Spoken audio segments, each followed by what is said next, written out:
आज जो मैं आपको किस्सा सुनाने जा रहा हूँ वो मेरे दादाजी के साथ हुआ था। दिसंबर की कड़ी ठंड का समय था, घना कोहरा छाया था।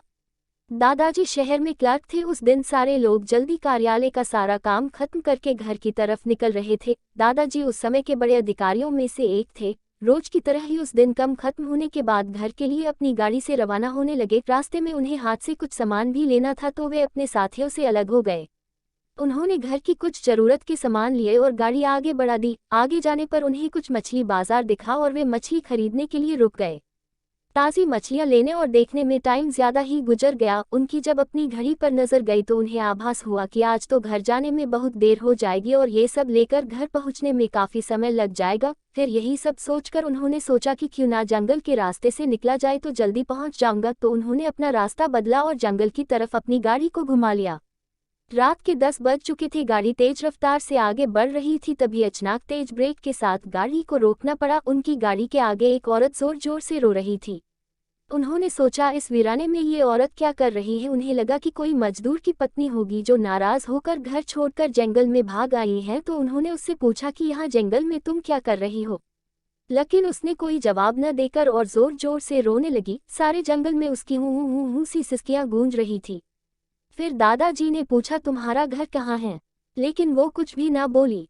तब दादाजी ने कहा कि आज चलो मेरे घर में रहना, सुबह अपने घर चली जाना। ये जंगल बहुत सारे जंगली जानवर से भरा है, रात भर यहाँ मत रुको। चलो आज मेरे घर में सबके लिए खाना बना देना और कल सुबह अपने घर चली जाना। उसने ये सुना तो झट से तैयार हो गई और गाड़ी में पीछे की सीट पर बैठ गई।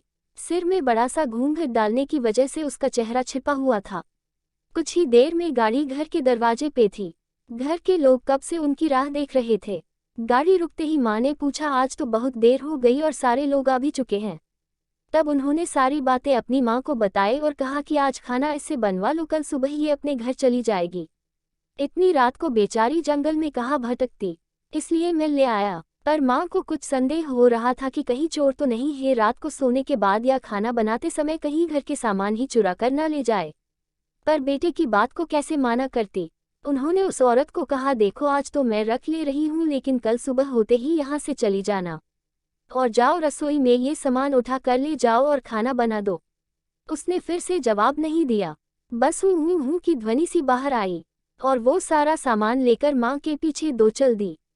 रसोई में सारा सामान रखवा कर माँ ने उसे खाना जल्दी बनाने की सख्त हिदायत दी और वहाँ से चली गई। लेकिन उनका मन कुछ परेशान सा था। फिर 5 मिनट में रसोड़े में उसे देखने चली गई कि वो क्या कर रही है और उसका चेहरा भी देखना चाहती थी। लेकिन वहां पहुंची तो देखा कि वो मछलियों का थैला निकल रही थी। उन्होंने बहुत जोर से गुस्से में कहा यहाँ सब खाने का इंतजार कर रहे हैं और तुम अभी तक मछलियां ही निकल रही हो, कल सुबह तक बनाओगी क्या। उसके सिर पर घूंघट अभी भी था तो चेहरा देखना मुश्किल था। उन्होंने उससे कहा तुम जल्दी से खाने की तैयारी करो, मैं आग सुलगा देती हूँ, काम जल्दी हो जाएगा। और वे जल्दी से चूल्हा जलाने की तैयारियां करने लगी। लेकिन साथ ही वो उसका चेहरा देखने की भी कोशिश कर रही थी। लेकिन वो जितना देखने की कोशिश करती वो और पल्लू खींच लेती। अंत में हार कर वे बोली देखो मैंने आग सुलगा दी है, अब आगे सारा काम कर लो, कुछ ज़रूरत हो तो बुला लेना। लेकिन वो फिर कुछ नहीं बोली। अब उन्हें लगा कि यहाँ से जाने में ही ठीक है, वरना मेरा भी समय खराब होगा और हो सकता है अनजान लोगों से डर रही हो। ये सब सोचकर उन्होंने उसे कहा कि मैं आ रही हूँ, जल्दी से खाना बना कर रखना, और वहाँ से निकल गई। मन अभी तक परेशान ही था। कभी अपने कमरे, कभी बच्चों के, कभी बाहर, सबको देख रही थी कहीं कुछ अनहोनी ना हो जाए। 1 मिनट भी आराम से नहीं बैठ पाई। अभी 5 मिनट ही हुए थे पर उनके लिए वो घड़ी पहाड़ सी हो रही थी। समय बीत ही नहीं रहा था। विस्मयादिबोधक चिन्ह। 8 मिनट बड़ी मुश्किल से गुजरे और वे तुरंत ही कुछ सोचकर रसोड़े की तरफ दौड़ी। और वहां पहुंचकर जैसे ही उन्होंने रसोई घर का नजारा देखा, उनकी आंखें फटी की फटी रह गई।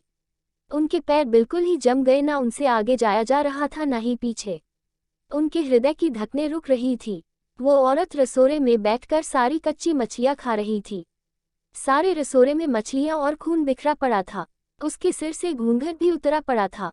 इतना खौफनाक चेहरा आज तक उन्होंने नहीं देखा था। बाल, नाखून सब बड़े हुए थे। मछलियां खाने में मगन होने की वजह से उसे कुछ ध्यान भी नहीं था और खुशी से कभी दो वो आवाजें भी निकल रही थी। हूँ सी आवाजें गूंज रही थी। रसोड़ा पिछवाड़े में होने की वजह से और लोगों का ध्यान भी इधर नहीं आ रहा था। माँ को भी कुछ नहीं समझ आ रहा था कि चिल्लाने से कहीं घर के लोगों को नुकसान न पहुंचाए। वो चुड़ैल से अपने घर को कैसे बचाए उन्हें समझ नहीं आ रहा था। बस भगवान का नाम ही उनके दिमाग में आ रहा था। अचानक वे आगे बढ़ने लगी उसकी तरफ और झट से एक थाल लिया और चूल्हे की तरफ दौड़ी। उस चुड़ैल की नज़र भी माँ पर पड़ चुकी थी, सो वो भी कुछ सोचकर उठी अपनी जगह से। माँ कुछ भी देर नहीं करना चाहती थी। उन्हें पता था कि आज अगर जरा सी भी लापरवाही हुई तो अनहोनी हो जाएगी।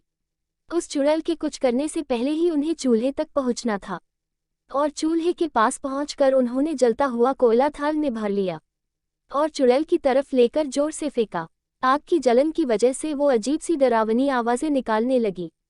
अब तो उसकी आवाज़ें बाहर भी जा रही थी। सारे लोग बाहर से रसोड़े की तरफ भागे।